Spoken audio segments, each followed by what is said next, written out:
할렐루야. 그래서 안에서 사랑하는 우리 별님 여러분 반갑습니다. 오늘 함께 이 시간 예배하는 여러분들에게 우리 주님의 충만한 축복이 함께 하시기를 소망합니다. 우리 옆에 계신 분에게 인사합시다. 잘 나오셨습니다. 빛을 받아 별이 되겠습니다. 예. 우리가 인생 살다 보면 우리 힘으로 불가능한, 아니 해결할 수 없는 문제들을 만나게 됩니다. 한 예로 우리는 코로나라고 하는 작은 바이러스 하나로 인해서 지난 시간 수년 동안 고통을 받았습니다. 그로 인해서 지금은 코로나 이전과 전혀 다른 삶을 살게 됐습니다. 그런데 그렇게 우리 인생에서 나의 힘으로 통제 불가능하고 해결할 수 없는 문제가 코로나 바이러스 하나면 족하겠는데, 코로나 외에도 살면서 도저히 답이 없어 보이는 문제들을 만나게 된다는 겁니다. 자녀 문제겠지요. 자녀의 진로나 또 여러분들의 개인의 건강의 문제, 어찌 해결할 수 있는 답이 없습니다. 금전 문제, 또 인간관계 등 온갖 시험거리들을 만나게 되죠.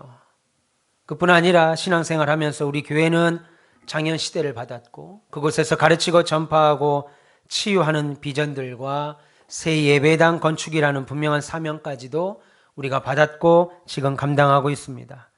그런데 자주 우리가 받은 이 사명들은, 그리고 앞으로 또 받을 사명들은 내게는 도무지 답이 없어 불가능해 보이는 것들이 많다라는 겁니다. 이 문제를 어떻게 해야 되나, 이 문제를 어떻게 하면 해결할 수 있는가 하는 질문에 빠지게 되죠. 고민하게 됩니다. 그런 고민과 질문에 오늘 본문이 우리에게 답을 주고 있습니다. 사역뿐만 아니라 여러분 인생에서 이 문제를 어떻게 풀 수 있을까, 이 문제를 어떻게 하면 해결할 수 있을까 하는 문제와 고민에 답을 오늘 본문이 준다는 거죠. 오늘 본문에는 도저히 인간의 생각에는, 그리고 인간의 방법으로는 해결할 수 없는 불가능한 문제를 직면하고 있습니다. 어떤 문제였습니까? 그것은 배고픈 사람 5,000명에게 먹여야 될 음식이 없다라는 거예요. 그러나 우리 주님께서 보리떡 5개와 물고기 2마리로 그들을 배불리 먹이고 12바구니나 남긴 사건, 소위 오병이어의 사건이라고 부르는 이 내용을 우리는 잘 알고 있습니다. 오늘 우리는 다시 한번 이 본문의 말씀을 살펴보려고 합니다.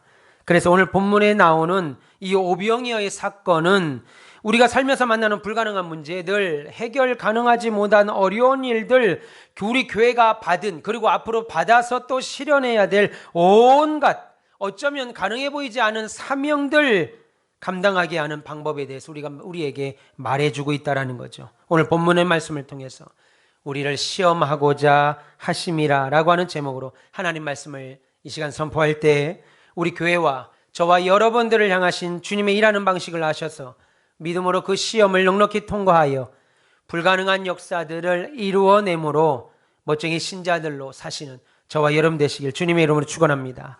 오늘 본문은 마태복음, 마가복음, 누가, 요한복음 모든 복음서에 나오는 사건입니다. 오늘 본문은 1절과 2절에 이렇게 시작하죠. 예수께서 갈릴리 바다 건너편으로 가셨음에도, 하루 종일 말씀을 전하고 그들을 피하여 갈릴리 바다 건너편으로 가셨음에도 많은 사람들이 예수님을 따랐다라고 하는 말로 오늘 본문은 시작합니다. 그렇게 따라왔던 그들에게 예수님은 무엇을 하셨어요? 누가복음 9장 11절에 보면 예수께서 그들을 영접하사 하나님의 나라 이야기를 하셨고 많은 병자들을 고치셨다라고 말씀하고 있습니다. 한마디로 예수님은 그곳까지 찾아온, 당신을 찾아온 수많은 백성들에게 하나님의 나라에 대하여 또 가르치시고 그리고 많은 사람들의 병을 고쳐주셨다는 거예요. 그런데 그 일은 시간이 필요한 일이죠. 그 일로 인해서 시간이 많이 지나게 됩니다. 누가복음 9장 12절은 그것에 대하여 이렇게 말합니다. 날이 벌써 저물어 가매. 대략 한 5시, 6시 언저리쯤 됐다고 볼 수 있겠지요. 다시 말해서 예수님이 전하시는 천국 복음을 들으러 주님께 소망을 갖고 자신의 병을 고치러 나온 사람들에게 고쳐주시고 말씀을 가르치다 보니까 어느새 해가 져서 저녁 먹을 시간이 됐다라는 겁니다. 쉽게 말하면. 그러자 예수님은 자신에게 찾아온 수많은 이 사람들에게 저녁 먹일 생각을 하시죠. 저녁 먹을 시간이 됐으니까 이들에게 저녁을 좀 줘야 되겠다, 이런 생각을 하십니다. 그러면서 제자 빌립을 부릅니다. 제자 빌립을 불러서 한 가지 말씀을 하시죠. 본문 5절에 예수께서 눈을 들어 큰 무리가 자기에게로 오는 것을 보시고 빌립에게 이르시되 우리가 어디서 떡을 사서 이 사람들을 먹일 수 있겠느냐라고 말씀하십니다. 한마디로 오늘 예수님께서 예수님 앞에 나온 이 수많은 사람들에게 저녁 식사 좀 주자, 우리가 좀 저녁 좀 주자, 이들에게 이렇게 말씀하는 거예요. 이 말씀을 마태복음 14장 16절은 이렇게 말씀합니다. 예수께서 이르시되 갈 것 없다, 너희가 먹을 것을 줘라. 똑같은 말 누가복음 9장 13절에도 이렇게 말씀합니다. 예수께서 이르시되 너희가 먹을 것을 주라. 다시 말하면 내가 이 사람들에게 좀 저녁 시간이 돼서 저녁을 좀 주고 싶은데 너희들이 좀 줘라, 너희들이 좀 먹여줘라, 이렇게 말씀하시는 거예요. 그러자 예수님께 이 질문을 받은, 이 명령을, 이 사명을 받은 빌립이 예수님께 뭐라고 대답합니까? 오늘 보면 7절 한번 보세요. 7절 보시면 빌립이 대답하되 각 사람으로 조금씩 걷어서 받게 할지라도 200데나리온의 떡이 부족합니다, 필요합니다 라고 말하는 거죠. 지금 빌립은 뭐라는 거예요? 예수님께, 예수님, 저녁 먹이는 건 참 좋은 일입니다. 예, 먹여야죠. 먹여야죠. 그런데 이 사람들에게 지금 저녁 식사를 좀 주려고 하면요, 이들에게 조금씩만 걷는다 하더라도 최소 그 걷는 거 빼고도 최소 200데나리온의 돈이 필요할 겁니다. 이렇게 말하는 거예요. 여러분, 성경에 보면 한 데나리온은 당시 건장한 남자 하루의 품값입니다. 이것을 지금 시대로 한 사람은 얼마니 그건 의미가 없는 말이고, 대략 개념으로만 따지면 남자 하루 품값이 한 데나리온이라고 했으니까 200데나리온이라면 개념으로만 따지면 200데나리온은 남자의 약 7개월치 월급입니다. 그럼 대략 금액이 어느 정도 현시가로면 나오겠지요. 대략 7개월치 월급을 다 모아야 먹일 수 있는 큰 돈이죠. 적지 않은 돈입니다. 그런데 문제는 지금 모두 자신의 생계를 다 포기했죠. 예수님의 제자들은 어부도 포기하고 세리도 포기하고 다 포기했습니다. 자신의 생계를 버리고 예수님을 따랐던 제자들에게 그런 돈이 어디 있겠어요 지금. 그러니까 지금 빌립의 말뜻은 이 정도의 예산이 필요합니다, 예수님. 그 예산을 집행하고 이들에게 저녁을 주겠습니다, 이 말이 아니고, 예수님, 좀 생각을 좀 해보세요. 우리에게 그 정도의 돈이 있습니까 지금? 돈이 좀 있고 일을 시키든지 사명을 하라고 하든지 해야지. 그런 돈, 그 정도의 돈이 없는데 여기에 모인 사람들에게 지금 밥 주자니요, 저녁을 주자니요, 식사를 주자니요. 예수님, 그 생각 불가능한 일입니다. 예수님이 하시고자 하는 일은 참 좋아요, 좋은 일입니다. 근데 불가능한 일입니다 라고 하는 말이에요. 예수님의 의견이 빌립에게, 제자 빌립에게 보기 좋게 거절당한 거죠. 그런데 한번 생각해 보세요. 사실 예수님의 이 말씀을 들을 때 지금 제자들은 어떤 마음이겠어요? 여러분들이 예수님의 제자라고 생각하시면 예수님이 이 말씀, 네가 좀 줘라, 네가 좀 밥 좀 먹이라 라고 할 때 여러분 마음은 어떻겠어요? 저 같으면 제가 곰곰이 이 말씀을 준비하면서 정말 많은 생각을 했습니다. 제가 빌립이라면, 제가 베드로라면, 제가 요한이라면 나는 어떤 마음이었을까? 두 가지 마음이 전 들었을 것 같아요. 하나는 황당했을 것 같아요. 이 양반 똑똑한 줄 알았더니 하는 말 보면 좀 멍청하네. 하루 종일 말하는 거 보면 똑똑한 것 같은데, 천국 비밀을 푸는 거 보니까 이거 범상치 않은 분 같은데, 이런 간단한 수치도 계산을 못하는 이거 뭐지 이거? 황당했을 것 같아요. 또 한 생각, 좀 짜증이 날 것 같아요. 짜증이 났었을 것 같아요. 저는 생각해 보세요. 자신들도 지금 하루 종일 예수님을 따라다니며 말씀 전하는 일에 도움을 드리고 수발 들었어요. 그러니까 피곤하죠. 제자들도 배가 고프다고 하루 종일. 더군다나 강을 건너왔으니까 최소한 이틀을 굶었다고 봐야 됩니다. 근데 이 저녁에 그 많은 사람들에게 니들이 밥을 주라니요. 이게 지금 안 짜증납니까? 여러분들은 믿음이 너무 좋으셔가지고 이 본문을 보면 다 해결되니까 목사님 어쩌면 그렇게 불신앙 같은 말씀을 하십니까? 라고 하지만 해결될 거라는 가능성이 하나도 없는데, 그 가능성이 없는데 예수님이 너희들이 줘라라고 말을 들으면 나도 지금 배가 고파 죽겠는데, 나도 지금 예수님 따라다니라고 피곤한데 누가 누구 보고 지금 밥을 주라고. 돈이라도 좀 주면서 저기 산같이 쌓여있는 길거리에 저 들판에 돌아다니는 저 돌들을 명하여 금덩이를 좀 만들고 이 금을 좀 주면서 해도 지금 될까 말까 하는 판인데 돈도 없는 우리가 배도 고픈데 너희들이 주라니요. 이 저녁에 그 많은 사람들에게 밥을 주라는 이 말도 안 되는 말씀을 하니까 답답하다고 이게. 답답하고 짜증나고 황당하다고요. 제자들이 생각할 때 지금 가장 최선의 방법은 뭐겠어요? 제가 제자라면 그 시간에 거기 있었다면 최선의 방법. 그럼 예수님이 그래 안 될까? 안 되겠지. 최선의 방법은요. 최 목사, 김 장로, 박 장로 최선의 방법이 뭘까? 목사님, 하나님, 예수님, 제가 볼 때 최선의 방법은요. 뭐예요? 여러분 생각할 최선의 방법은 뭡니까? 지금이라도 빨리 끝내고 집에 보내는 거죠. 집에 가서 보내서 빨리 밥 먹이는 것이 최선의 방법이죠. 더 늦기 전에 이 사람들 빨리 집으로 돌려보내는 겁니다. 근데 뭔 밥을 주자고 하시는 건지 갑자기 짜증 안 나겠어요? 거기에 돈이나 주고 그런 말씀을 하시든가, 돈이나 200데나리온을 주시고 그런 말씀을 하시든가, 설사 200데나리온의 돈이 지금 있다고 치읍시다. 그럼 있다고 한들 지금 이 저녁에 누가 어디 가서 그 많은 음식을 당장 사가지고 올 수 있냐는 거예요. 여러분, 인구 50만이 넘는, 그래서 경기도 32개 지자체 중에 11번째로 큰 도시인 이 시흥에도 남자만 5,000명을 먹일 식당을 당장 구하거나 그 정도의 음식을 당장 만드는 것, 준비하는 것 불가능에 가깝습니다. 불가능합니다. 하물며 지금 예수님이 있는, 제자들이 있는, 그들이 있는 곳은 어디라고 해서 성경은 들판입니다. 당장 가까운 마을로 달려간다고 해도 5,000명이 먹을 빵이 있는 빵집이 어디 있을 것이며, 100번 양보해서 빵을 구했다고 치겠습니다. 그것을 운반해서 이거 들판으로 가져오는 것도 어마어마하게 큰 일입니다.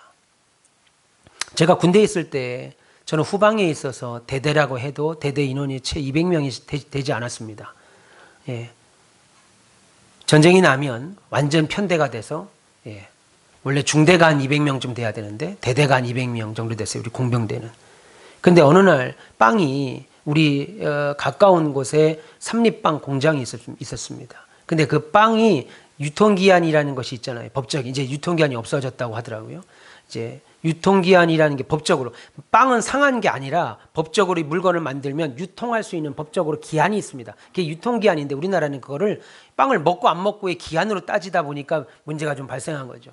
유통기한이 지난 겁니다. 그래서 그 빵을 우리 군부대에 이제 부식으로 주려고 빵이 온다고 얘기하더라고요. 제가 이제 위병소조 평일날 위병조장을 서서 그 위병소에서 근무를 하고 있는데, 여러분 200명 조금 더 되는 사람들에게 빵을 하나씩 주는 건 아니죠. 있는 빵 넉넉히 한 3-4개씩 주려고 빵을 실려오는데요. 삼립빵 그 탑차 있잖아요. 탑차. 그 탑차로, 대형 탑차로 8대인가 9대가 들어와요. 여러분 200명이 빵을 주려고 해도. 물론 거긴 냉동 탑차니까 좀 그럴 수 있을 겁니다만. 여러분 그런데 5,000명이 빵을 먹이려고 하면 여러분 어느 정도 분량이겠어요? 여러분 웬만한 트레일러나 이게 불가능하다고요. 이거 불가능한 겁니다. 빵이 있다고 해도 이동수단 자체가 불가능하다는 거예요. 그러니까 여러분 생각해 보세요. 상식 있는 사람이라면 조금만 생각해도 예수님의 이 말씀, 너희가 이 사람들에게 지금 떡을 줘라, 저녁을 좀 줘라 라고 하는 제자들에게 주신 이 사명은 말도 안 되는 얘기예요. 지금 불가능한 얘기입니다. 그러면 우리는 여기서 한 가지 생각하게 되죠. 그러면 왜 주님은 지금 자신들의 배도 채우지 못하고 있는 제자들에게 너희가 음식을 주라라고 하는 이 말씀을 하신 거냐는 거예요. 예수님이 경제관념도 없고 사리분별도 하지 못해서 한 말이냐는 거예요. 제자들만도 생각할 수가 없어가지고 지금 그냥 막 입에서 막 나오면 막 되는 줄 알고 그냥 막 던진 거냐는 거예요. 예수님이 경제관념도 없어서 그냥 되겠지 뭐. 아니죠. 오늘 본문은 예수님께서 빌립에게 이 말씀, 제자들에게 이 말씀, 너희가 줘라, 너희가 이 식사를 너희가 대접해라, 준비해라 라고 하신 이유가 있다고 말씀합니다. 오늘 본문 6절 보세요. 본문 6절에 이렇게 말씀하심은 친히 어떻게 하실지를 뭐라고요? 아시고 이 일의 결과는 이미 알고 계시다 이겁니다. 어떻게 이 일을 처리할 것인지는 예수님이 알고 계시고 뭐라고 그래요? 그 이후에 빌립을 시험하고자 하니라. 제자들을 시험하고자 함이라. 그렇게 말합니다. 왜 제자들을 시험하겠습니까? 여러분, 이 시대, 이제 이 제자들은 이제 예수님이 조금 뒤에 십자가에 달려 돌아가시고 제자들은 그야말로 교회를 세우고 살려야 될 사도들로 살아가야 되기에 그들의 믿음을 이제부터 달아보는 거죠. 여러분, 우리 가온빛교회를 달아본다고요. 예, 달아본다고요. 시험을 하려고 하는 거예요. 예수님이 몰라서가 아니라 이겁니다. 아, 돈 안 되지. 야, 돈이 있어도 이게 되겠냐? 예수님이라고 모르지 않았습니다. 그런데 그 말씀을 하신 이유는 이미 그 될 일을 이미 예수님 다 알고 계셨고 그 해결 방안도 알고 계셨는데 빌립을 제자들을 시험하려 하셨다. 그렇게 말합니다. 근데 놀라운 말씀, 이 본문의 말씀, 이 6절의 말씀은 사복음서 중에 예수님을 하나님의 아들로 인정한 요한복음에만 나오는 말씀이라는 거예요. 다시 말해 예수님은 이 일이 쉽게 풀린 문제가 아닌 것도, 그리고 이 문제를 어떻게 해결하실지도 이미 알고 계셨습니다. 그래서 모두가 배불리 먹게 되는 축복이 있을 거라는 걸 알고 있으셨는데 그 축복 앞에서 빌립의 믿음을, 아니 모든 제자들의 믿음을 시험하고자 예수님께서 지금 이 말도 안 되는 말씀, 사명을 맡기셨다는 겁니다. 예수님의 생각과 제자들의 생각, 빌립의 생각이 이렇게 충돌되고 있을 때 재미있는 일이 하나 벌어집니다. 예수님의 또 다른 제자 안드레가 예수님께 조심스럽게 다가옵니다. 그러면서 본문 9절과 8절과 9절에 이렇게 말하죠. 제자 중 하나고 시몬 베드로의 형제 안드레가 예수께 여짜오되 여기 한 아이가 있어 보리떡 5개와 물고기 2마리를 가지고 있나이다 라고 말합니다. 안드레가 예수님께 와서 그냥 예수님, 여기 한 아이가 자기 먹으려고 준비한 보리빵 5개와 물고기 2마리 도시락이 있는데 이거라도 받으시지요? 라고 하는 말입니다. 이 말에 본문에 오해하시면 안 됩니다. 빌립이 안드레가 가져온, 오늘 본문을 잘 보세요. 오늘 본문 잘 보시면 안드레는 지금 이 어린아이가 가지고 있는 작은 보리빵 5개와 물고기 2마리의 도시락을 예수님께 드리면서 예수님, 이거면 됩니다. 우리 이것으로 지금 5,000명이 넘는 저 사람 다 먹일 수 있습니다. 예수님이면 됩니다. 예수님이 하시면 됩니다. 우리는 그렇게 될 줄 믿습니다. 할렐루야! 하고 가져온 것이 아니라는 거예요. 믿음으로 그 도시락을 가져온 것이 아닙니다. 왜요? 9절 마지막에 보세요. 9절 마지막에 보시면 안드레가 예수님께 뭐라고 말합니까? 그러나 이렇게 많은 사람에게 이것이 무슨 소용이 있겠습니까? 참, 내가 오늘 이 말씀을 준비하면서 정말 많은 생각을 했습니다. 예수님께 도시락은 가지고 가요. 예, 가지고 가는데 이거면 끝납니다. 예수님 손에 딱 넘기는 순간 5,000명 먹이고 그냥 12강줄이 바구니 남습니다. 이게 아니고 예수님, 이건데 이게 이 많은 사람에게 무슨 소용이 되겠습니까? 자기가 가져가도 손이 부끄러웠을 거예요. 예, 이거라도 되겠습니까? 지난 시간 우리 교회 건축을 위해서 헌금했던 분들 적게는 50만 원, 10만 원도 있었습니다. 하시면서 하는 말이 목사님 이거 건축하는데 이 금액이 되겠습니까? 예, 되겠습니까? 되잖아요. 지금 되잖아요. 이렇게 많은 사람에게 요 도시락 이거 소용이 있겠습니까? 무슨 말이에요? 안드레는 지금 당시 어린아이 한 끼 도시락인 작은 보리빵 5개와 물고기 2마리 보면서 예수님, 우리가 가진 것은 고작 이겁니다. 이거 가지고 근데 일이 되겠습니까? 이거라도 가져왔습니다. 무슨 말이에요? 예수님이 명령하신 그 일 우리가 할 수 있을까요? 안 될 것 같습니다. 이거예요. 안드레 입장에서는 당연할 거예요. 예수님께 가져오긴 가져왔는데 믿음으로 확신으로 가져온 것이 아니라는 거예요. 안드레도 가져올 때 얼마나 고민했겠습니까? 지금 자신 손에 있는 것이라고는 이 아이 도시락 하나밖에 없는데 우리가 먹여야 될 사람은 오늘 본문 10절 끝을 보세요. 10절 끝을 보면 사람의 숫자는 5,000명이라고 그랬습니다. 그런데 이것은 여자와 아이들을 뺀 어른 남자만, 20세가 넘은 어른 남자만 계산한 거니까 여자와 아직 성인이 되지 않은 어린아이와 청소년까지 합치면 2만 명이 넘는 숫자입니다. 어마어마한 숫자죠. 그 숫자에 비하면 지금 제자들이 가진 것은 너무나도 보잘것없어요. 너무나도 작아요. 너무나도 하찮은 것들이에요. 이것 가지고는 아무것도 할 수 없는 거예요. 오히려 욕만 먹죠. 비웃음거리만 되죠. 그러니까 지금 빌립과 안드레 그리고 제자들은 모두 예수님이 우리들에게 저 사람들에게 지금 저녁을 줘라, 너희들이 저녁을 좀 베풀어라 하라고 하는 이 사명은 예수님 처음부터 불가능한 일이에요 라고 생각한 거죠. 할 수 없다는 거예요. 그래서 주님께 그런 사명 받고 짜증나고 원망 났을지 모릅니다. 그래서 제자들은 아예 먹을 것을 구하려고 하는 작은 노력조차 안 합니다. 오늘 본문을 보시면. 그런데 오직 어린아이 하나, 이 어린아이 하나가 예수님께 먹을 것을 그냥 갖고 나온 거죠. 아니, 제자들뿐 아니라 예수님을 따르는 수많은 무리들 중에 이 어린아이 하나만 먹을 것을 갖고 나온 겁니다. 근데 재밌는 것은 지금 우리가 이 아이가 먹는 도시락 하나 두고 예수님과 제자들이 이런 얘기를 하고 있잖아요. 근데 이 이야기를 수많은 5천 명이 넘는 약 2만 명이 넘는 사람들이 보고 있었을 겁니다. 보고 있을 때에 수많은 사람들은 불평했을지 몰라요. 정작 자신들은 아무것도 가져온 것도 없고 아무것도 내놓지 않으면서도 저 어린아이가 내놓은 떡과 물고기 가지고 이거 되겠냐? 지금 예수님이 지금 제자들하고 뭔 소리를 지금 저러고 하고 있냐?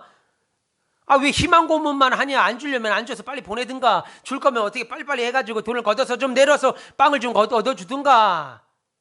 불평만 하고 있었을지도 몰라요. 여러분, 목사님 왜 성경에도 없는 이야기를 하십니까? 여러분, 그런 거 다 성경에 기록하면 여러분 못 들고 다녀요. 그건 아주 상식적인 겁니다. 아주 상식적인 거. 예배당을 짓겠습니다 할 때, 십시일반 기도도 안 하면서 이거 되겠냐 하는 사람들이 있죠. 헌금도 안 하면서 돈도 없는데 어려운데 무슨 예배당을 집니까? 라고 하는 사람들도 있을 것이고, 목사님 이거 가지고 내가 있는 거 50만 원이 다인데 이거 가지고 예배당 건축이 되겠습니까? 하는 분들도 있을 것이고. 여러분, 이거는 우리 인간 사회의 지극히 상식적인 상황들이에요. 고민할 필요 없는 당연한 얘기들입니다. 자신들은 아무것도 하지 않고 아무것도 내놓지 않고 왜 우리를 배불리게 하지 않냐 불평하는 사람들도 있었을 겁니다. 여러분, 이런 일이 2000년 전에만 있었겠어요? 우리들에게도 있을 수 있고 앞으로도 있을 수 있습니다. 예배당을 짓고 들어가서도 또 있을 수 있을 겁니다. 코로나 3년 동안 예배당을 못 드리고 예배를 못 드린 그런 상황을 지났으면서도 예배당을 지나고 이제 다시 회복하려고 하는 우리 교회에게 왜 사람이 이렇게 생각보다 많지 않냐? 이런 말. 여러분, 불가능해 보이는 하나님의 일은 결국 하나님이 하십니다. 하나님이 우리를 통하여 하십니다. 저는 지금도 건축에 시작할 일을 할 때 생각하면 지금 등골이 서늘해요. 어떻게 땅을 샀습니다. 은행을 구했습니다. 그 얘기 하려면 3일 밤낮을 해야 돼요. 그런데 은행도 했고 땅도 샀습니다. 우리 명의로 가져왔습니다. 그런데 이제부터 문제가 생겼어요. 아주 큰 문제. 어떤 문제예요? 도대체 설계는 어떻게 하는 거냐는 거예요. 어디서 하는 거예요? 누가 하는 거예요? 누구를 만나야 되는 거예요? 너무 막막한 거예요. 땅을 사는 건 땅 주인이 예리 치니까 가서 사면 되는 것이고, 돈이 부족하면 은행 가서 돈 빌리면 되는 것이고, 우리가 갖고 있는 돈 넣으면 되는 것이고, 그런데 설계는 도대체 어디 가서 해야 되냐는 거예요. 누구를 만나야 되는 거냐는 거예요. 설계는 또 어떻게 준비해야 되고, 설계를 끝났다고 치면 그 설계를 해서 설계를 통해서 예배당을 지어줄 시공사는 누구에게 가야 되냐는 거예요. 아무것도 없는 백지 상태. 등골이 서늘해지더라고요. 누구 하나 도와주는 사람도 없고, 우리 교회 성도들 가운데, 장로님들 가운데 누구 설계사를 아는 사람도 없고, 시공사를 아는 사람도 없고, 막막합니다. 이제 땅은 갖고 왔는데 설계사는 어디를 찾아가야 되고 어떤 설계사를 찾아야 되고 막막했습니다. 그런데 하나님이 당신이 예비하신 방법, 오늘 주님이 어떻게 하실 방법을 이미 알고 계시는 하나님이 준비하고 계셨더라 이겁니다. 우리 설계사를 안 만났으면 우리 교회를 어떻게 졌을까 하는 생각을 갖습니다. 우리 교회를 저렇게 어떻게 졌을까 하는 거예요. 제가 우리 노예에 단 한마디도 지금까지도 한마디도 건축에 대해서 얘기한 적이 없습니다. 심지어 노예 때 시찰 보고라는 것을 합니다. 시찰 보고를 하면 시찰 보고할 때 시찰에 소속되어 있는 우리 12개의 교회가 어떤 일을 합니다. 무슨 일을 합니다. 그래서 심지어 특별 새벽기도 했다는 등 부흥회를 했다는 등 이런 얘기까지 야유회를 했다는 등 몇 주년 기념 예배를 드렸다는 등 이런 것까지 다 노예 보고를 해야 돼요. 그런데 여러분, 노예에서 예배당 짓는 교회가 하나도 없고 없을 뿐만 아니라 수년째 있을 수도 없는 이 일을 하는데 노예 보고도 하지 않았습니다. 왜요? 자칫 잘못하면 자랑하는 것, 공명심이 제가 들까 봐 아무 보고도 안 했습니다. 그러나 건축 공정이 지금 한 75% 이상 끝난 지금 노회 가니까 많은 목사님들 궁금해하시고 기도하시는 분들도 계셨고, 아니 저희 교회를 위해서 작정하며 기도하는 분들도 계시다고 하는 말을 듣고, 내가 우리 교회 사진들과 동영상, 아까 보신 영상들을 단체 교회 노회 단체톡에 전부 다 올렸습니다. 담임 목사님들만 있는 단체톡입니다. 부목사님이나 선교사님이나 무임 전임 무임 목사나 이런 사람들은 없고, 은퇴 목사님들은 없고, 담임 목사만 있는. 노회에 올렸더니 수많은 목사님들이 너무너무 놀래합니다.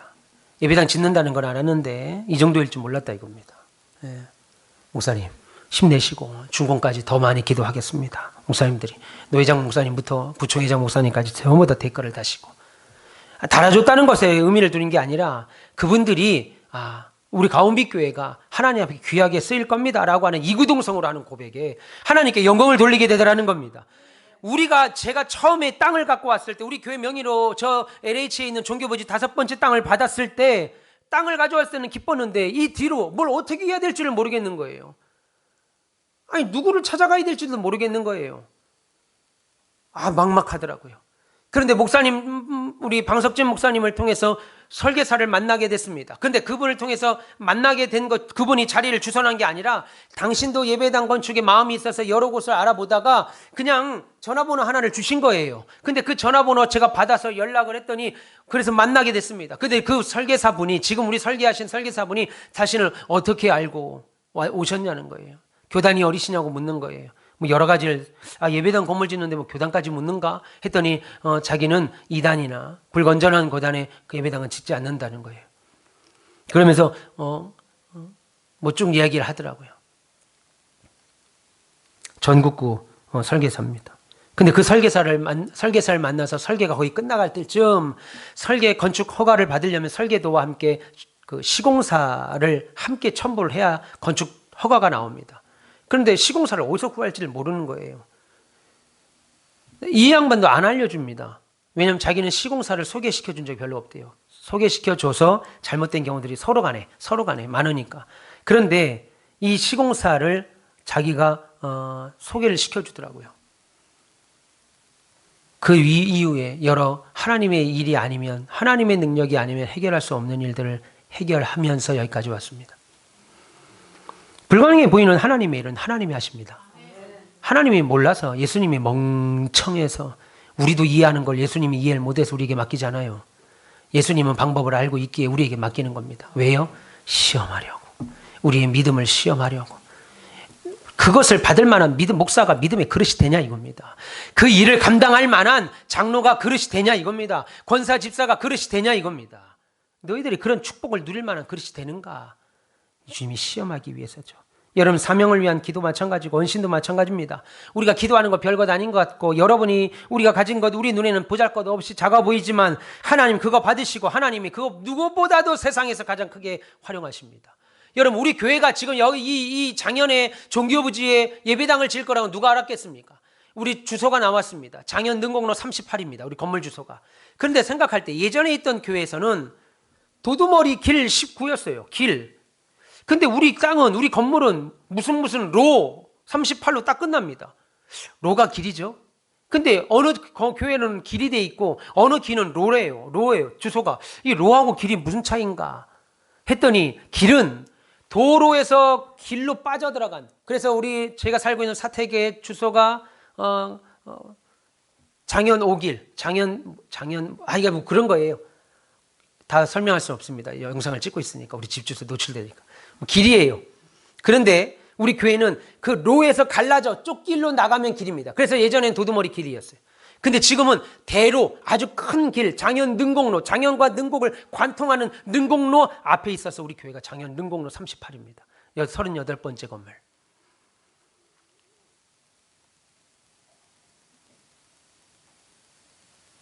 우리가 거기다 예배당 질지 누가 알았겠어요?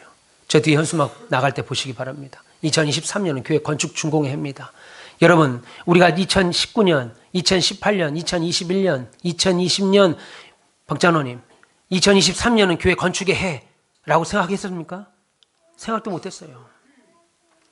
우리 교회를 바라보면서 예배당 건축될 때까지 스탠바이 하고 있겠습니다 라고 하는 사람이 있을 거라고 마음에 품기를 했습니까, 장로님? 오라 해도 안 오던 사람들이, 전도를 우리가 수십만 장을 뿌렸습니다.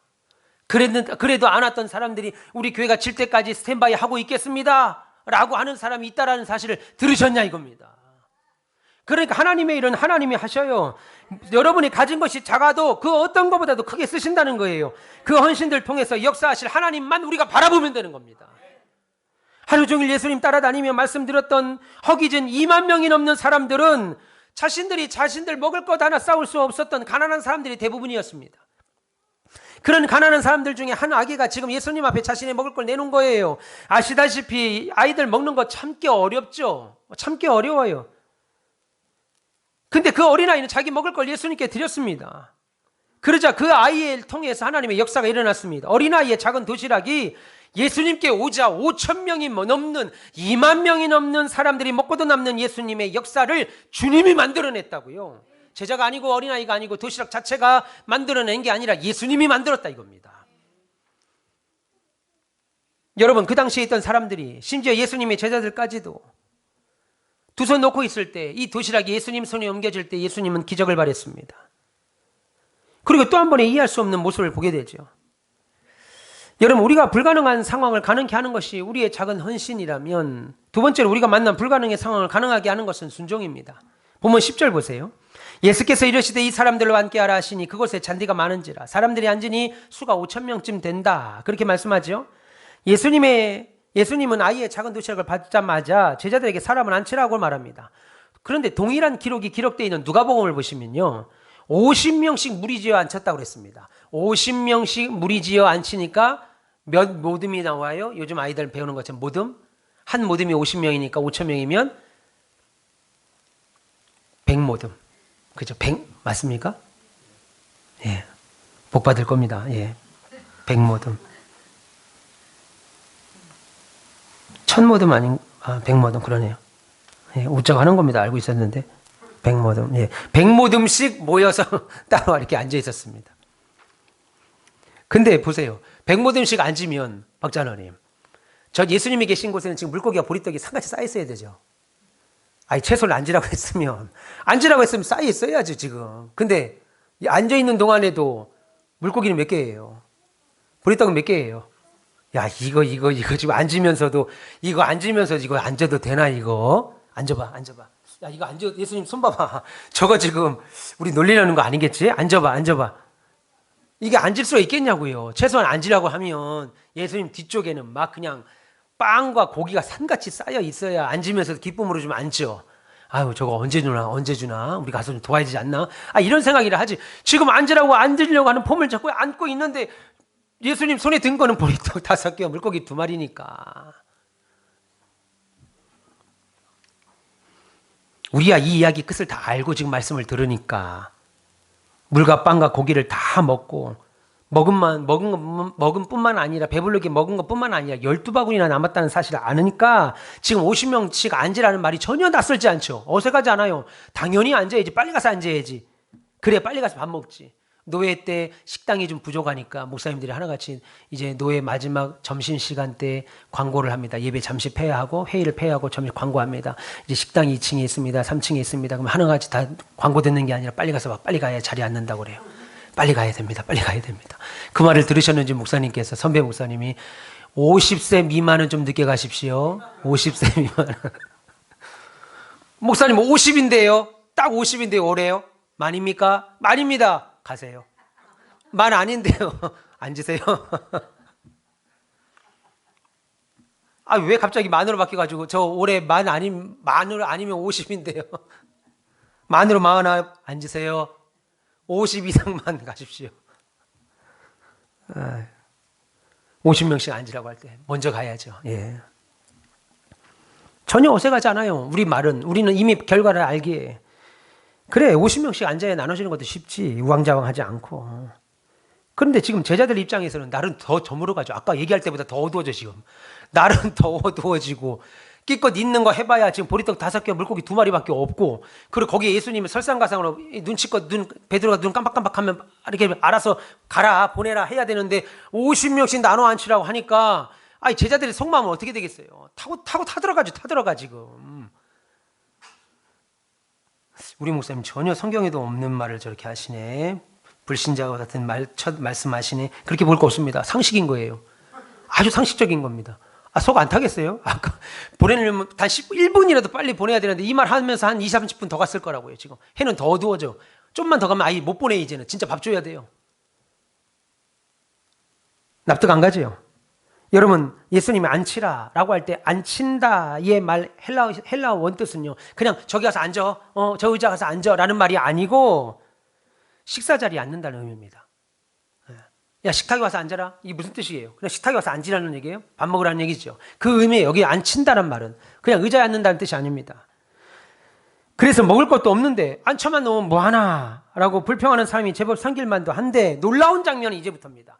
제자들이고 수많은 사람들이고 성경에 단 한 구절도 이 일에 불평하는 사람이 없었다. 예수님 왜 앉으라고 그럽니까? 라고 말하는 사람이 없었다라는 거예요. 놀라운 일이죠. 지금 해가 정합니다. 시간은 늦어갑니다. 그래서 사람들을 앉힌다는 것은 주님의 말에 절대적인 신뢰, 주님이 밥을 주신다라는 확신이 없으면 불가능한 거예요. 이것은 우리 신앙생활에 매우 중요한 원리입니다. 목사가 예배당을 짓겠다라고 할 때 여러분은 제 말을 하나님의 말로 받아들이셨기에 이 자리에 여기까지 있는 거예요. 제가 무슨 능력이 있어서 예배당을 짓니까? 저 건물을 짓니까? 우리 큰 고모님이 주중에 교회에 오셨어요. 조카 목사가 예배당을 짓는다고 하니까 오셨습니다. 와서 교회를 쭉 둘러보더니 말을 못해요. 말을 못해. 말을 잃어버렸어요. 할 말을 잃어버렸어요. 어마어마하다 이겁니다. 어마어마하다 이거예요. 조카니까 특별히 저를 사랑해줬던 고모님이신데 어릴 때부터 기저귀 채우고 우유도 사다 분유도 사다 먹이고 당신 가게에서 밥도 먹였던 어린 조카가 이렇게 땅을 사고 예배당을 크게 진다고 하니까 놀라는 거죠. 더군다나 이럴 때에. 우리가 하는 게 아닙니다. 하나님을 믿고 지금까지 달려온 거예요. 그래서 우리가 2023년 표를 뭘로 접은 거예요? 하나님, 우리가 이 일을 했습니다. 이 말 아니고 지금까지도 계속 뭐예요? 주여 은총의 표적을 내게 보이소서. 계속 보여주십시오. 보여주십시오. 보여주십시오. 기도하는 거지요. 주님의 말씀을 우리가 이해 여부에 따라 우리의 이해 여부에 상관없이 순종할 때 축복이 나타나는 겁니다. 하나님의 말씀은 우리가 다 이해하고 나서 따르는 것 아니죠. 하나님 말씀을 읽었더니 하나님 생각이 다 이해됐어. 완전히 이해됐어. 따르는 거 아니죠. 부모가 자녀들에게 아빠 말 좀 들어라. 엄마 말 좀 들어라 라고 할 때 너 아버지 마음 엄마 마음 다 이해하지? 그러니까 따라 이 말 아니죠. 이해 못하니까 엄마 말 좀 들어. 아침 먹고 가. 엄마 말 들어. 공부 열심히 해. 아버지 말 좀 들어. 친구들하고 사이좋게 지내. 나쁜 친구랑 어울리지 마. 왜요? 나쁜 친구들이 더 재미있고 의리가 있는 것 같은데요? 그때는 모르니까 엄마 말 들어. 그냥. 부모 말 다 알고 따르는 자녀들 없지요? 마찬가지입니다. 하나님은 하나님의 당신의 능력을, 주권을, 역사를 하나님이 하신다는 거예요. 하나님 말씀은 우리가 다 이해하고 따르는 것 아닙니다. 그냥 앉히라 라고 하니까 우리가 앉히는 거예요. 여러분도 그렇게 순종해서 우리가 여기까지 오니까 하나님이 힘들고 어렵지만 이 힘든 세상에 살지만 상황이지만 지금까지 저 놀라운 축복의 역사가 하루도 멈추지 않고 이루어진 겁니다. 하늘의 축복을 경험하고 있습니다. 여러분들 그렇게 될 거라고 믿고 앞으로도 그렇게 될 겁니다. 가나 혼인잔치에 예수님의 의도를 모르지만 갖다 줄 때 최상급의 포도주가 된 것처럼 지금 제자들도 어떤 일이 일어날지 모릅니다. 앉으라고 했지만 어떻게 될지 모르죠. 우리도 우리 앞날을 모릅니다. 어떻게 될지 모릅니다. 우리 교회가 앞으로 어떻게 될지, 제 인생이 어떻게 될지, 여러분의 인생이 될지 어떻게 될지. 제가 그래서 매일 하루도 빠짐없이 하나님께 기도하는 건 하나님, 저의 목회가 중단되지 않도록 도와달라고 기도하고, 그래서 제 목회가 훗날 참 우리 최경선 목사님은 훌륭한 사역을 했어, 너무 멋진 사역을 했어 라는 말의 기록도 원하지 아니하고 하나님의 이름만 가득할 수 있도록 해달라고 날마다 기도합니다. 우리는 어떤 일이 일어날지 몰라요. 그러나 내 앞날을 쥐고 계시는 이가 하나님이라는 것을 확실히 합니다. 그러니까 하나님께 기도해야죠. 그 하나님의 일에 순종해야죠.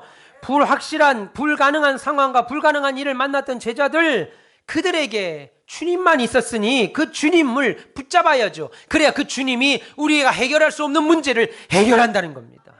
오늘 보면 11절 보세요. 예수께서 떡을 가져 축사하신 후에 앉아있는 자들에게, 그죠? 축사하신 후에 그들에게 앉으라고 하지 아니하시고 앉아있는 자들에게, 그러니까 먼저 앉았습니다. 그리고 축사한 후에 앉아있는 자들에게 나눠주시고 물고기도 그들에게 그대 원대로 주셨다라고 말합니다. 이제 예수님이 일하시기 시작한 겁니다. 예, 그들의 헌신과 희생이 있으니까, 순종이 있으니까 이제부터 예수님이 일하기 시작하신 거예요. 주님이 축사를 하시고 그곳에 기적을 베풉니다. 여러분이 한평생 살면서 예수를 믿으면서 교회를 향한 헌신도 있었고 기도도 있었고 수고도 있었고 애씀도 있으셨습니까? 그러면 기다리십시오. 하나님이 당신에 대해 반드시 역사하십니다. 아, 예수 믿는 게 뭐 이러냐? 내 인생인데 내 나이가 몇인데 아직도 이러고 사냐? 아니에요. 아닙니다. 아닙니다. 세상 사람도 그렇게 노래를 부르잖아요. 쨍하고 해 뜰 날. 예, 쨍하고 해 뜰 날 있다 이겁니다. 우리는 그거 바라보는 거 아니죠. 하나님이 역사하실 당신의 때가 있다 이겁니다. 예, 우리는 도창동에서 그렇게 복 주시기를 원했고 그렇게 기도했고 그렇게 전도했습니다. 근데 이상하리만큼 마치 예배당 앞에서 누가 막고 있는 것처럼 하나님이 안 보내주시는 것처럼 우리로 하여금 인고의 시간을 보내게 했습니다. 그런데 보세요. 들려오는 소리가, 심지어 정성호 목사님한테 소리가 들리기를, 아, 목사님 그 교회 지금 소문이 이상하게 돌던데, 나쁘다고 하던데, 거기 장로님들이 권사님들이 나쁘다고 하던데, 목사님이 나쁘다고 하던데, 이 말 아니고 거기 지금 가려고 기다리고 있던데요. 다시 돌려보내주세요. 아니고 목사님 걸려간다고 그러니까 잘 케어해 주세요. 네. 그런 소문 들은 적 있었어요 우리? 없었죠. 우리가 500가정, 500 성도를 위해서 날마다 기도한 지가 지금 몇 년입니까? 몇 년입니까? 그 기도하는 과정에 눈물을 흘릴 일이 한두 가지였습니까? 사랑하는 목사님을 잃게 되고, 예, 우리가 수십 년을 같이 살았던 예배당 건물을 매매하고, 알지도 못하는 곳에 와서 새로 예배당을 사고 땅을 사고 건축하는 이 열련의 과정이 눈물 없이 그냥 됐습니까 우리? 여러분 불안 없이 됐습니까? 염려 없이 됐습니까? 그럼에도 불구하고 하나님이 하실 거라고 믿고 여기까지 힘든 발걸음 옮기니까 보세요. 은총의 표적이 보여지는 거. 너희 목사님들이 카톡에 깜짝 놀래합니다. 나는 그냥 진다고 하길래 그냥 그런가 보다 했는데 너무너무 놀래하는 거예요. 아, 너무 놀래하는 거예요. 선배 목사님, 노회장 목사님도 한 번씩 오시겠다 연락을 받았습니다. 여러분, 그토록 불가능한 일이 한 번에 해결됐습니다. 남자만 5,000명이 넘는 그런 곳에서 그 작은 도시락 하나로 다 해결됐습니다. 11절 후반에 보세요. 그들의 원대로 주시니라. 모든 사람들이 넉넉하게 체험을 받고 배불리 먹었습니다. 거기에 12바구니까지 남았습니다. 어떻게 이런 일이 일어날 수 있어요? 여러분, 어떻게 이런 일이 일어날 수 있어요? 이것은 도저히 설명할 수 없는 일입니다. 아니, 설명을 한들, 아니, 그 자리에서 눈으로 봐도 받아들이기가 어려운 일이에요. 저는 현장에 가면 보면서도 받아들이기가 어렵더라고요. 이해가 안 되더라고요. 나같이 부족한 목사에게 하나님이 어찌 이런 복을 주시는가? 어찌 이런 지혜를 주시는가? 예배당을 지어가니까요. 하나님이 제게 지혜와 명철 주셔서 어찌 사명을 감당할 것인가를 막 깨닫게 하셔요. 그 다이어리에다 날마다 적습니다. 여러분, 하나님은 우리로 하여금 말로 다 할 수 없는 주의 역사가 일어날 것입니다. 믿기를 바랍니다. 예, 그럼 이 오병이어의 사건에서 우리가 배울 게 뭐예요? 그것은 바로 하나님의 능력이라 이겁니다. 우리의 능력은 부족하다는 것을 빨리 인식해야 돼요. 아, 인생이 왜 이렇게 그냥 외롭고 쓸쓸하냐? 인생이 그런 거예요. 하나님 없는 인생은 그런 겁니다. 아, 어느 순간 제가 계단을 내려오는데 무릎이 시큰거리는 거예요. 제 나이에 벌써 이제 50대면 한 1, 2년 남았는데 벌써 제 무릎이 시큰거리는 거예요. 제가 어릴 때, 제가 젊을 때, 대학 다닐 때 우리 아버지가 계단 내려오면서 아우, 요즘 이렇게 무릎이 시큰하냐 할 때 내가 전혀 이해 못했죠. 왜? 나는 안 시큰하거든. 전혀 안 시큰해요. 시큰한 게 몰라. 뭔지 몰라. 근데 우리 아버지가 아우, 요즘 왜 이렇게 무릎이 시큰하냐? 나는 몰라. 전혀 마음이 없었어요. 아무 마음이 없었어요. 내 아버지가 시큰하다는 말 들어도 전혀 감동이 없어. 뭐 감흥이 없었어요. 아, 우리 아버지 저녁에 다리라도 주물러 드릴 걸, 파스라도 좀 발라드릴, 이런 생각도 안 들었다니까, 나는, 이 불효자가. 왜요? 나는 안 시큰하지. 근데 요즘 내가 시큰하면서 우리 아버지가 했던 말이 떠올라. 아이고, 참. 그러니까 아들 되시는 분들, 딸 되시는 분들 잘하십시오. 여러분들도. 아유, 엄마 좀 빨리 좀 건너요. 왜 이렇게 횡단보도를 이렇게 늦게 건너요? 그럴 때 온다니까, 여러분들도. 여러분들도 옵니다. 그러니까 시간이 가야 돼. 예. 여러분, 오늘 이 사건을 그 자리에 있던 사람들, 봤던 사람들도 이게 봤다고 설명이 되겠습니까? 다른 사람들에게 설명을 할 때, 이거 어저께, 이거 어디서부터 얘기를 해야 되냐? 이거 내가 먹고 왔는데, 이거 어디서부터 설명을 해야 되지? 이렇게 안 하겠냐고요. 봐도. 말로 다 할 수 없는. 여러분, 주님께서 이처럼 우리 삶 속에, 우리 가온빛교회에 말로 설명할 수 없는 기적들을 이제부터 보여줄 겁니다. 지금까지도 보여주셨지만 앞으로는 더 많은 풍족한 기적들을 보여주실 겁니다.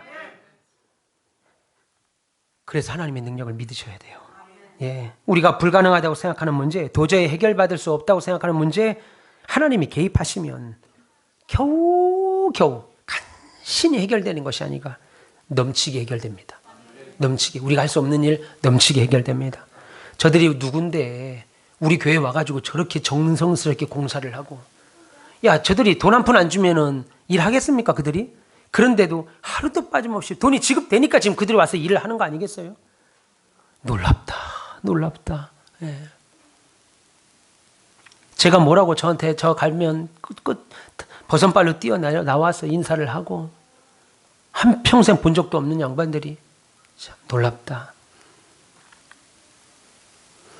여러분, 하나님의 능력, 거기에 우리가 하나 더 발견할 수 있는 것, 하나님의 일은 하나님이 친히 하시지만 사람을 통해서 하신다는 겁니다. 저와 여러분을 통해서 하신다는 겁니다. 하나님은 불가능을 모르죠. 그래서 당신이 능력을, 당신의 절대적인 주권을 그냥 당신 마음대로, 당신의 선하신 뜻대로 하실 수 있어요. 그런데 그 일을 당신의 자녀들을 통하여 하신다는 거예요. 그러면 왜 모든 걸 다 하실 수 있음에도 불구하고 하나님은 당신의 백성들인 우리와 일하시는 거예요? 하나님은 우리를 이용하셔서, 사용하셔서, 저를 사용하시고 우리 장로님들과 여러분들을 사용하셔서 우리를 통하셔서 하나님께서 영광을 받기를 원하신다는 겁니다. 예배당을 지어놓으니까 날마다 찬양 소리가, 날마다 전도하는 소리가, 지역사회에 우리 가온빛교회가 헌신하고 봉사하는 소리가 많이 보여지니까 동네 사람들이 뭐라고 그래요? 저 가온빛교회 담임 목사님 멋지다, 장로님들 멋지다라고 안 하고, 저 가온빛교회가 참 좋은 교회인가 보다, 이런 말이 나온다고요. 저 가온빛교회는 하나님을 잘 가리키는가 보다, 이런 말이 나온다고요. 저 교회 나쁜 교회야, 전 교회 형편없는 교회야. 그 목사를 탓하지 않고 사람들은 교회를 탓하잖아요. 우리가 잘하면, 하나님의 일을 잘 감당하면 세상 사람들은 교회와 하나님의 이름을 높인다고요. 이것 때문에 하나님은 우리를 사용하시어 우리를 통하여 하나님께 영광을 돌리기를 원하는 거예요. 그래서 그 일로 하나님 우리를 얼마나 사랑하시는지 알게 하고 알려주고 싶어 하시는 겁니다. 그래서 우리 삶 속에 당신의 기적과 능력을 나타나게 하시는 겁니다. 여러분, 도저히 해결할 수 없는 나의 문제, 도대체 어찌할 수 없는 방법이 없었던 우리 가족의 문제, 불가능하게만 보였던 교회 사명들이 하나님의 주권 속에 반드시 모두가 다 해결되는 역사가 일어날 것입니다. 우리가 온전한 믿음으로 순종할 때 하나님의 능력은 우리의 삶에도, 우리 교회에도 앞으로도 일어나게 될 거예요. 믿기를 바랍니다. 기대하십시오. 주님의 개입을 기대하시고 주님의 일하심을 기대하시기 바랍니다. 예. 이상하게도 그런데 오늘 본문을 보시면 이 엄청난 떡을 먹은 무리들의 반응은 어디에도 기록하고 있지 않다는 겁니다. 먹은 사람들이 다 배불리 먹었다, 잘 먹었다, 정말 맛있다, 예수님이 축복 기도하고 나니까 맛이 더 좋은 것 같은데, 이런 말하는 사람이 하나도 없었습니다. 무슨 말이에요? 이 사건은 배불리 먹은 사람들에게 초점이 있는 것이 아니라 예수님의 제자들을 시험하시기 위한 의도를 가지고 한 거라는 거예요. 여러분, 앞으로 우리 예배당에 수많은 사람이 몰려올 텐데 그 사람들은 우리가 예배당에 지어놓고 그 안에서 하는 프로그램을 누리기 위하여 올 겁니다. 누릴 때 어느 때는 예배당이 왜 이러지? 이 프로그램 왜 이러지? 교회는 왜 이러지? 이런 말 할 수 있을 거예요. 근데 놀라는 건 누구겠어요? 여러분들이라는 겁니다. 박장로님, 김장로님, 우리 권사님들, 이 시간에 나온 여러분들이 놀라는 거예요. 우리 교회가 이런 일도 했어? 우리 교회가 이런 일을 감당하고 있었어? 이런 사람들이 나와서 우리가 이렇게 찬양도 해? 여러분들이 놀란다고요. 그러니까 여러분의 믿음이 어찌해요? 점점점 자라는 거죠. 제가 예배당 처음 질 때만 해도 믿음이 연약하고 인간적으로 육신이 연약하고 마음이 강하지 못해서 날마다 두려웠습니다. 정말 하루에도 잠을 못 이뤘어요. 불면증에 시달렸습니다. 근데 지금은요, 없어도 없는 대로 부딪힙니다, 그냥. 예. 그럼 그쪽에서 오히려 당황해요. 뭔데 이렇게 당당하지? 당황합니다. 나는 몰라요. 주님이 해결하실 줄 믿고 가는 거예요. 그러면 주님이 어느 때 보니까 해결되어 있는 것도 있고요, 해결해야 될 것도 있어요. 그것도 하나님이 하실 거라고 저는 믿어요. 배고픈 무리를 도우기에 철저하게 배고픈 사람들을 돕기에 무능한 자신들과 대조적으로 이 사람들을 다 배불리시는 예수님의 능력을 오늘 본문이 딱 보여주는 거죠. 제자들이 그걸 봤습니다. 여러분, 우리도 우리에게 이런 놀라운 은혜가 있을 것이고 저와 여러분들도 지금까지 예수님의 능력을 보신 것처럼 앞으로는 더 많은 예수님의 능력을 보시면서 제자와 같이 믿음에 흔들리지 아니하고 끝까지 승리하게 될 줄 믿습니다. 여러분, 우리는 어려운 거 싫고 무거운 거 싫고 십자가 지는 거 싫고 그냥 주님이 주시는 복과 은혜만 받기를 원합니다. 그런데 그렇게 되려면 헌신이 있어야 되고 기도가 있어야 되고 믿음이 있어야 되고 결단이 있어야 되고 순종이 뒤따라야 됩니다. 그래야 오병의 기적을 맛보죠. 체험하죠. 우리는 앉아있는 자, 떡을 받는 자가 아니라 떡을 나눠주는 자예요. 저와 여러분 떡을 나눠줘야 될 자들입니다. 그러니까 여러분, 여러분의 순종에 여러분의 날마다 시험하시고 저도 시험하는 거예요. 그 시험에서 통과되시길 바랍니다. 사랑하는 우리 가운데서 별님 여러분, 우리는 이야기의 끝을 다 알고 들으니까 하나도 이상할 것 없지요. 떡 먹었던 것만 아는 것이 아니라 떡 먹고 12강주리까지 바구니까지 남은 것도 다 알고 있습니다. 그래서 오늘 본문의 말씀을 읽으면 전혀 어색하지 않고 오히려 기쁘지요. 근데 그것은 잘 생각하셔야 돼요. 머리로만 그런 것이고 우리의 삶에는 전혀 그 말씀이 적용이 되지 않고 있다는 것, 혹은 머리로는 믿는데 우리의 삶으로는 전혀 적용되지 않아서 내 인생도 진짜 그렇게 믿고 사는가 돌아보셔야 돼요. 머리로는 믿는데, 그래 성경 읽는 데는 아무 문제가 없는데 삶에 딱 부딪힐 때는 문제가 생기더라 이겁니다. 주님이 하실 수 있을까? 내가 해야지. 내가 발품 팔아야지. 아침부터 뛰어다녀야지. 아닙니다. 머리로는 알아듣겠는데 믿지 않는 자는 돼서는 안 되고, 모든 것을 우리 위해서 공급하시는 주님이 지금도 우리와 함께 하고 계시다는 걸 믿으시고, 그래서 주님과 함께하는 성도는 위대한 거예요. 놀라운 미래를 믿음 가운데 바라보셔야 돼요. 모든 고통과 염려 때문에 근심하는 내 눈을 들어서 이제는 주님 바라보셔요. 그러면 해결될 겁니다. 오늘 예수님은 이런 명령하신 이유를, 예수님은 빌립을 시험하시고자, 제자들을 시험하시고자 하셨다고 말합니다. 그냥 예배당 딱 져놓고 예수님이 우리에게 일로 가라 하면 좋은데 아무것도 없는 곳에 떠나라. 아버지와 친척과 고향을 떠나라. 내가 내게 지시한 땅으로 가라. 그 말씀 순종해서 우리가 여기 오니까 하나님이 놀라운 복을 눈앞에 두고 있습니다. 주님이 열린 문을 통해서 부어주신 소망, 기쁨으로 충만해지기를 소망합니다. 분명히 우리는 이 사명들 앞에서 주의 시험을 믿음으로 순종하고 주의 일을 기쁨으로 감당할 것이고, 더욱 주님을 알아가는 복된 은혜의 해가 될 것입니다. 우리 장로님들, 권사님들, 우리 성도님들, 어린아이까지 지금까지 하나님의 일을 감당해 오느라 애쓰셨고 고생하셨고 수고하셨고, 그러나 배불리 먹고 12강주리가 남는 기적을 곧 보게 될 겁니다. 믿음으로 승리하시는 저와 여러분 되시길 주님의 이름으로 축원합니다. 기도하겠습니다. 하나님 감사합니다. 오늘도 하나님 앞에 믿음의 말씀을 들었습니다. 하나님, 주님이 우리에게 있습니다.